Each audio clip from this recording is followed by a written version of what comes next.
Allez, on continue la remise des prix des Miaou 2020. Je suis avec Michel Bérébi. Michel, bonjour. Bonjour Frédéric. Michel, vous êtes agent pour Eggersmann. C'est une marque allemande. On va y revenir tout à l'heure. Vous recevez aujourd'hui un prix. On est ensemble parce que vous êtes primé dans la catégorie équipement intérieur. Cuisine, on l'avait compris, pour la ligne Vancouver. Alors d'abord, félicitations, on est content pour vous. Vancouver, on peut rappeler quand même ce que c'est que Vancouver. Oui, Vancouver, c'est une ligne de produits chez Eggersmann qui est composée essentiellement de façades en plaquage. C'est le principe de la codification des marques, de la marque. Et en fait, Vancouver, cette année, a été abondé en termes de technique et en termes décoratifs de deux concepts existants dans la marque. Donc c'est un petit peu un concept hybride aujourd'hui. Alors lesquels, oui, effectivement, donc Works, que vous avez primé donc, en 2015 par le passé, pour son innovation technique et esthétique, et ensuite donc des plans de travail en mouvement qui ont été additionnés du concept unique by Eggersmann. Ça, c'est la grande tendance, d'avoir de la modularité, de pouvoir récupérer des emplacements, éventuellement avoir des plans qui peuvent cacher des parties techniques. Oui, il ne faut pas oublier que la cuisine, c'est un espace très fonctionnel, mais quelquefois, on ne dispose pas de tout l'espace nécessaire. Et on peut avoir des innovations qui nous permettent de récupérer de l'espace, ou aussi pour pouvoir rendre un côté esthétique différent en fonction de la journée. Vous pouvez avoir une cuisine qui est une fonction cuisine au moment des repas, et qui devient un espace salon au moment en dehors des heures de repas. Absolument, c'est en même temps un espace fonctionnel, technique, et c'est en même temps quasiment une pièce de réception. Exactement, c'est le principe aujourd'hui des cuisines ouvertes, c'est plutôt ça, et c'est vrai qu'il n'y a rien de pire que d'avoir une cuisine qui fasse cuisine dans un salon et d'avoir un salon qui ne fasse pas cuisine.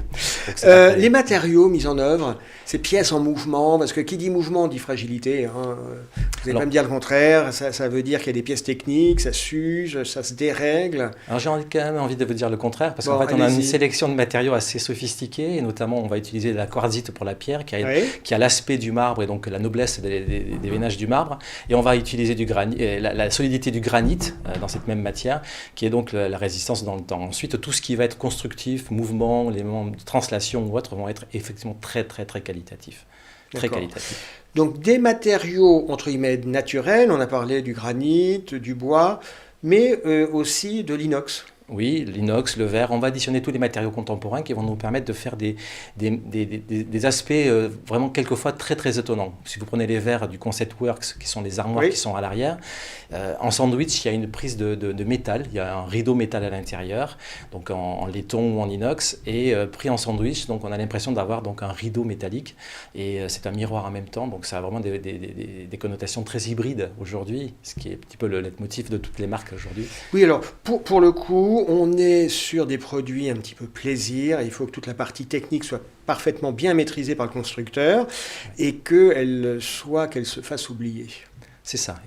Alors là, on va trouver de l'élégance dans le matériau. De l'élégance. Voilà, c'est le même terme que je cherchais. Il faut que ce soit élégant. C'est ça. Et donc, si vous voulez mettre beaucoup de technologie, si vous en mettez en outrance, vous n'êtes pas élégant. Vous êtes juste dans la démarche de la démonstration. Et c'est un côté éphémère. Et ce que ne veut pas faire Eggersmann, c'est cela. Ils veulent faire des produits très durables. L'entreprise travaille vraiment sur la construction qualitative et sur mesure de tous les concepts. Et l'essentiel, évidemment, c'est que ça dure. Donc, on peut revenir sur cette maison Eggersmann qui est allemande, qui est une maison de tradition, qui date depuis un certain moment déjà. Oui, c'est la première à avoir créé d'ailleurs de la cuisine. En 1908, le fondateur, M. Wilhelm Eggersmann, a développé cette entreprise pendant quelques années. Et au bout de 40 ans, il a passé la main à sa petite fille, Christa Eggersmann. Et donc, il a lancé l'industrialisation du meuble, mais en gardant quand même toujours l'esprit du sur-mesure. Et aujourd'hui, c'est Michael Wunram, le fils de Madame Eggersmann. Donc, on en est à la 4e génération. Exactement. Michael, c'est la 4e génération. Et il a développé toujours l'entreprise sur le même principe. Préférer la qualité à la production de masse. On a l'impression que c'est un peu de l'artisanat quand même. C'est du semi-artisanat. La performance, elle est là. C'est-à-dire de créer une entreprise qui soit capable de faire de l'industrie et d'avoir un département sur mesure qui vraiment occupe beaucoup d'espace, non pas en surface, mais dans la construction propre avec des détails très techniques, très poussés. Que ce système permet effectivement. Eggersmann, c'est une équipe, c'est combien de salariés ? Il y a 150 personnes dans l'entreprise, si vous voulez. C'est une petite PME, mais sauf qu'ils sont assistés dans le monde entier par des agents. Comme vous, comme moi par exemple. Vous travaillez le marché français depuis un certain nombre d'années. C'est ça, Dom-Tom est marché français depuis 11 ans. Et la marque est présente au-delà de la France, sur les autres marchés européens. Sur tous les grands territoires européens et mondiaux, même aux États-Unis, et US, bien sûr, Asie, évidemment, et puis aussi en Océanie. Par exemple, pour la France, nous avons un partenaire qui est situé en Nouvelle-Calédonie. Donc, en fait, on occupe la planète là où le marché nous le permet. Donc on est sur des produits haut de gamme, des matières nobles, il y a de la technicité, en même temps vous le disiez, il faut que ce soit élégant. Quel accueil, quelle réception vous avez de la part des donneurs d'ordre, des prescripteurs, des partenaires? Alors c'est essentiel pour Gersman, puisqu'en fait notre travail est de toujours convaincre nos prescripteurs. C'est-à-dire que si on veut se développer, ce n'est pas sur l'attention pure du consommateur, mais il faut aussi être prescrit. Ah oui. C'est ce domaine qui est intéressant. Et nous sommes tout le temps attendus sur l'innovation. Quand on cherche donc ce que fait Gersman, on ne peut pas rester sur un domaine relativement installé et confortable. Il faut tout le temps innover. Et nous innovons en permanence chez Gersman. Et puis, clairement, il y a un choix, j'ai l'impression, stratégique dans l'entreprise, parce que la cuisine, c'est quasiment devenu une commodité, donc il y a une offre surabondante, donc il y a un choix d'être que sur du haut de gamme. Exactement. Pour éviter de s'épuiser, aller essayer de prendre des parts de marché là où les gens se battent sur le prix. Quoi. Voilà, c'est-à-dire que si on est sur la démarche généraliste, on va se perdre évidemment sur l'innovation, puisque... On va perdre son âme, on va perdre la qualité, voilà, et on va perdre la marge. Il va falloir agrandir l'usine, il va falloir faire du volume, il va falloir donc perdre un petit peu l'essence de la fondation de l'entreprise qui est basée sur la qualité et la qualité et la qualité. On n'a pas du tout... On fait du sur-mesure, donc le standard de la marque. Ouais. Et donc on ne peut pas se battre dans ce domaine généraliste avec ces principes-là, puisqu'en fait les prix sont aussi un peu plus élevés que la marque généraliste. Oui, fatalement. Michel, on est en début d'année. Est-ce qu'il y a au-delà du fait que vous recevez ce miao 2020, est-ce qu'il y a une actualité du côté des Gersman en ce début d'année 2021? Alors la période actuelle ne nous permet pas trop d'avoir de communication oui, dans le domaine compliqué, permanent, mais en revanche nous avons une innovation, je dirais, qui est celle de la distribution. C'est-à-dire que nous avons créé 4 nouveaux showrooms en France et dans le monde entier, nous avons un développement où malgré la pandémie, malgré la situation... 4 showrooms en France, c'est un gros investissement? C'est des showrooms avec des partenaires. C'est-à-dire que nous sommes toujours associés à nos partenaires. Ce sont des investissements privés et des partenaires qui nous font confiance et qui développent et qui deviennent donc les prescripteurs de la marque eux-mêmes qui distribuent les produits auprès des particuliers. Donc vos showrooms, ça sera où? Paris, province? On peut déjà en parler ou pas encore? Voilà, on ne va pas en dévoiler. Je vais en dévoiler qu'un seul, deux, un qui est à Lyon, on va dire, et un à Ajaccio, donc en Corse. Les autres, donc, on reste encore dans le développement et on est encore dans le secret. Voilà. La culture du secret est importante chez nous. Oui, alors je ne sais pas, la discrétion, vous parliez d'élégance tout à l'heure, c'est ça, c'est une certaine discrétion.